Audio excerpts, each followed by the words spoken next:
আসসালামু আলাইকুম। আশা করি সবাই ভালো আছেন।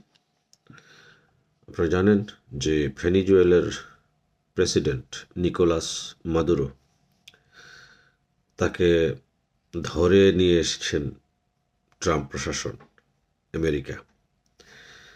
তার বিরুদ্ধে অভিযোগ হচ্ছে তিনি মাদক চোরাচালানের সাথে জড়িত এবং তিনি আমেরিকাকে মাদক যুক্ত করছেন। মাদক মুক্ত করার অঙ্গীকার নিয়ে তিনি নিকোলাস মাদুরোকে ধরেছেন। ফলে আমেরিকার স্বার্থের পরিপন্থী যারা কাজ করবেন ভবিষ্যতে, তাদেরকে এভাবেই ধরে নিয়ে আসা হবে। এর প্রথম ব্যক্তি হচ্ছেন নিকোলাস মাদুরো। নিকোলাস মাদুরো এদিকে ১ নম্বর ব্যক্তি হিসেবে থাকবেন। এটা নিকোলাস মাদুরোর জন্য একটা বড় ধরনের পুরস্কার বলা যেতে পারে, একটা ইতিহাসের একটা খুঁটি তিনি। আমি এগুলো সাপোর্ট করি না।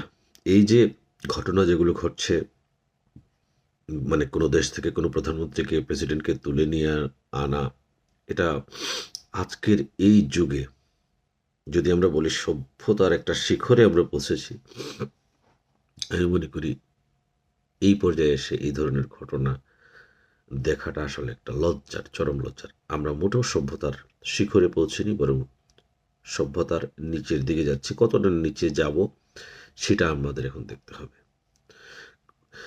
এই যদি অবস্থা হয় তাহলে তো কোনো দেশের প্রধানমন্ত্রী বা প্রেসিডেন্ট, যারা যে বেশি শক্তিশালী হবেন সে দুর্বলের উপর অত্যাচার করবেন। ফলে সভ্যতার যে একটা মাপকাঠি হচ্ছে যে অত্যাচারিত দুর্বল যাতে সবলের সমকক্ষ হয়ে ওঠে, অর্থাৎ সবাই একটা সমান ট্রিটমেন্ট পায়। এটা হচ্ছে সভ্যতার মাপকাঠি। যেটা আমরা মোটেও সভ্য হচ্ছে না। আমি তিরস্কার জানাই, নিন্দা জানাই এই কাজের জন্য, এবং আমি মনে করি যেন ভবিষ্যতে এই ধরনের কাজ আর না হয়। তবে না হয় বললেও ট্রাম্প কি আমাদের কথা শুনবেন? কিংবা আমেরিকা যে সরকার যারা তৈরি হন, যে ডিপ স্টেটটা তৈরি হয় আমেরিকার, মানে সরকারের ভিতর আরো ছোট্ট একটা সরকার থাকে, এটা কি আমাদের কথায় চলবে? মোটেও না। ফলে আমি যেটা মনে করি যে সামনে আরও কিছু ব্যক্তিবর্গ যারা প্রধানমন্ত্রী কিংবা প্রেসিডেন্ট হিসেবে আছেন, তাদের উপরেই আহ, এই তুলে আনার বিষয়টা মানে কার্যকর হতে পারে। বলবেন যে সেটা কে? হ্যাঁ, আমি না, অনেকেই সন্দেহ করছেন, আমারও মনে হচ্ছে যে নেক্সট টার্গেটটা হবে ভারতের দামোদর দাস মোদি। নরেন্দ্র দামোদর দাস মোদিকে এখন ধরে আনার প্রক্রিয়া হয়তো চালানো হচ্ছে। তবে আমি এটার নিন্দা জানাই, এটা উচিত না। কিন্তু ট্রাম্প তো আর আমাদের কথা শুনবেন না, সেটা আগেও বলছি। ফলে তিনি হয়তো সেটাই করবেন। ফলে আমি মনে করছি যে আগামীতে সেই নিকোলাস মাদুরোর পাশে গিয়ে বসার মানুষ হচ্ছেন নরেন্দ্র দামোদর দাস মোদি। কারণ ভারত এখন খ্রিস্টানদের উপর প্রচুর আক্রমণ করছে। কয়েকদিন আগে অ্যাঞ্জেলা চাকমা, মাইকেল চাকমা, ২ ভাইকে তারা আক্রমণ করে, ১ ভাইকে তারা মেরেই ফেলে শুধুমাত্র খ্রিস্টান হওয়ার কারণে।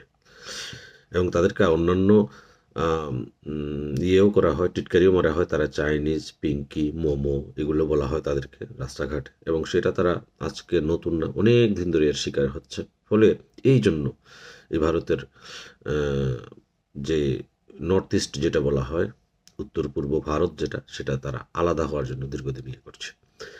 এবং আন্তর্জাতিকভাবেও এটা একটা খ্রিস্টান ল্যান্ড বানানোর চক্রান্ত আছে অনেক দিনে। এই জন্য এই উদ্দেশ্যেই তারা এখানকার মানুষকে খ্রিস্টান করেছেন অনেক দিন ধরে। ফলে দামোদর দাস, হিন্দুত্ববাদ, মোদির সরকার এটাকে তো হতেই দিবে না। ফলে এখন মুসলমানদের উপর আক্রমণ থেকে সরে তারা খ্রিস্টানদের উপর প্রচুর আক্রমণ চালাচ্ছে ভারতে।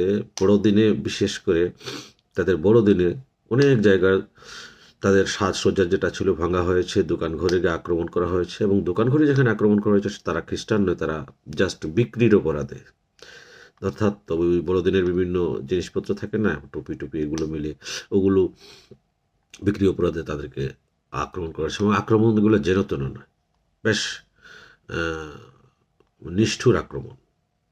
ঠিক আছে, তারা মেয়ে ছেলে মানছে না, তাদেরকে আক্রমণ করছে। ফলে একটা নাটক দেখতে পারবো আমরা সামনে। আসলে ট্রাম্প থাকায় এই নাটকগুলো আমাদের দেখা যাচ্ছে। অবশ্য কেউ কেউ খুশি হবেন যদি নরেন্দ্র দামোদর দাস মোদিকে এই নিকোলাস মাদুরোর সাথী করা হয়, অনেকেই খুশি হবেন। তো আর কি আর করা, পৃথিবীতে যেহেতু উম, শক্তের ভক্ত হতে হবে, শক্তিশালীরাই রাজত্ব করবে, যেটা ইন্ডিয়া বাংলাদেশের সাথে দেখায় এবং করে এবং এখনো দেখিয়ে যাচ্ছে। তো আমাদেরকে এরকমই কিছু দেখতে হতে পারে। কে জানে, হয়তো ভারত ইতিমধ্যে প্ল্যান করে বসেছে যে ট্রাম্পের মতো তারা সরকার ইউনুসকে, আমাদের ইউনুসকেও তারা তুলিয়ে নিয়ে যেতে পারে ভারতে শেখ হাসিনার সাথী করার জন্য। আহ আল্লাহ জানে, নতুন বছরে আরো নতুন কত কিছু হয়তো দেখতে হতে পারে। সবাইকে নতুন বছরের শুভেচ্ছা এবং ভালো থাকবেন। আল্লাহ হাফেজ।